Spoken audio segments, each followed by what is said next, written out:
Bugün bizim жиынымыз тіл мерекесіне арналады. 5-8 қыркүйек аралығында мектепте тілдер күндері өтеді. Здравствуйте, уважаемые коллеги, уважаемые учащиеся. Наша торжественная линейка посвящена Дню языков народов Казахстана. Сейчас казахского языка будет мирославно, и перед вами. Тіл тірегім, соғып тұрған жүрегім.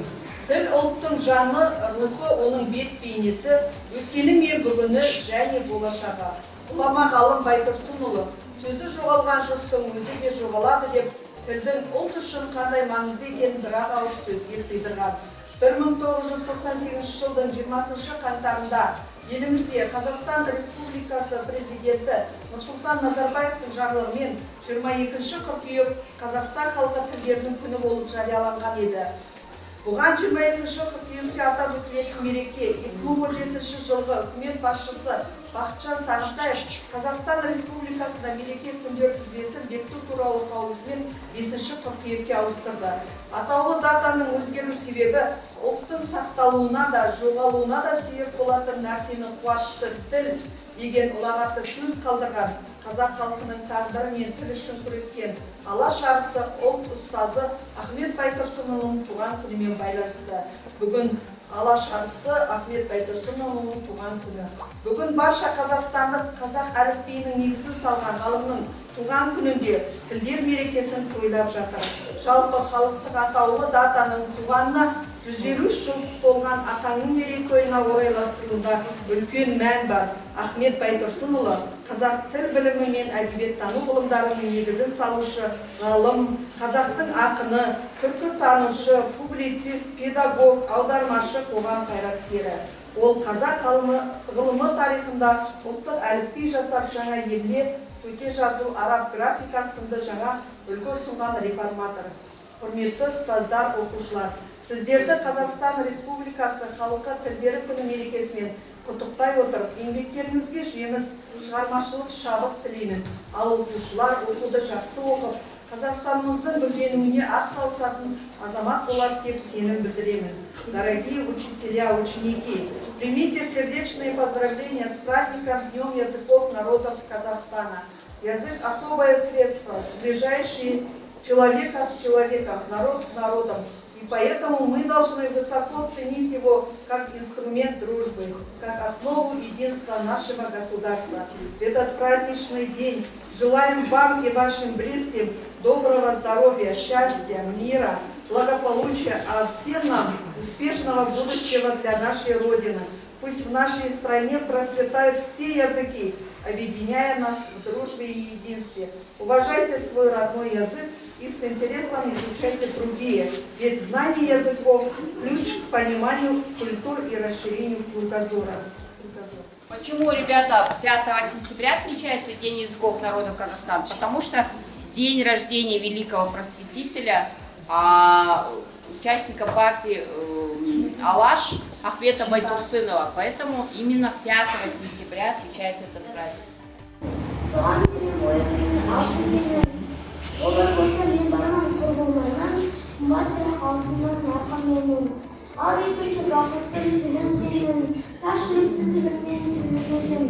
Сексіздер дүниеден тілімсенше, қасиетті тілімнен тілімден. Бақыттың барышышы отан деген құрмықты. Казахстан, ты родина моя, здесь люди все как одна семья. Казахстан, ты могуч и высок. Пусть струится твой водный исток. Казахстан, ты красив и богат. Твоим достижениям каждый здесь рад. Казахстан, ты родина мать. Мы будем беречь тебя и защищать. Казахстан, как красива твоя природа. И в горах ископаемых очень много. По реке Иртышу плывут корабли. И нефть добывают зари до зари. В твоем поднебесье орел парит. И солнце лучом душа говорит. С народами всеми мы мирно живем.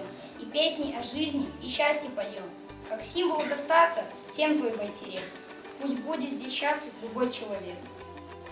Туған елім ақын жылаған, күн басынсын барыз ғасырдан. Жүректе шыққандағы бірін, болсун сагана нахан.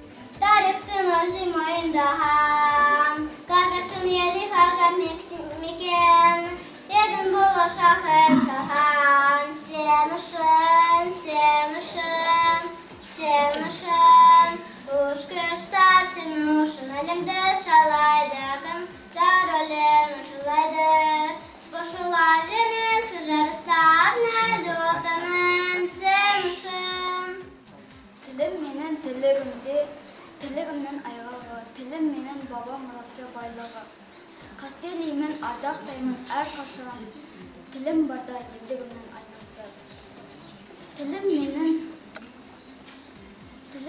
тілігімнің айғағы, тілім менен асыл арман шығылам. Осы өлімнің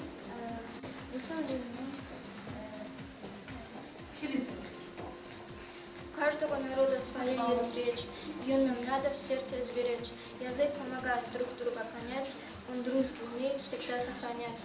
Каждый язык — это песня живая, в нем история, память святая. День языков мы сегодня встречаем, мир и дружбу сердцем желаем. Язык наш прекрасный, богатый и звонкий, мощный и страстный, то нежно певучий. В нем есть насмешки и мягкость и ласка.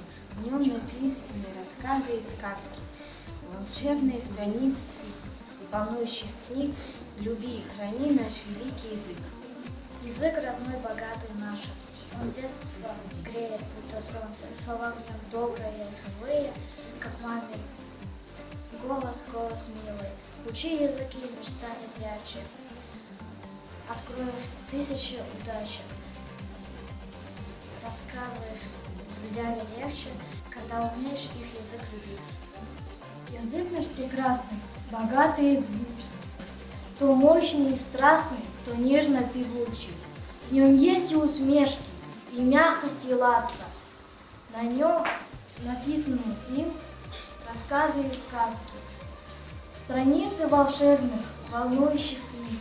Люби и храни наш великий язык. Написано.